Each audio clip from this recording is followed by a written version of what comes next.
Here I have HUAWEI Nova 11 Ultra, and today I'm going to show you how to wipe cache from this device.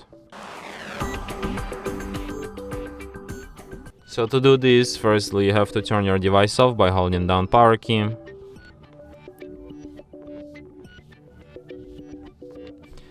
And after it turns off completely, hold down combination of keys power key plus volume up at the same time for a couple of seconds like this.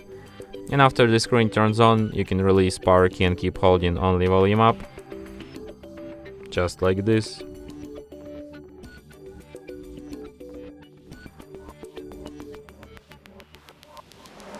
In the following menu, you have to use volume keys to navigate and power key to select, and select the second option, clear data, and then wipe cache partition.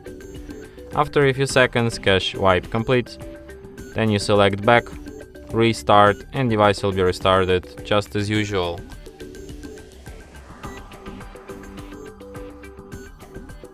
And that's it.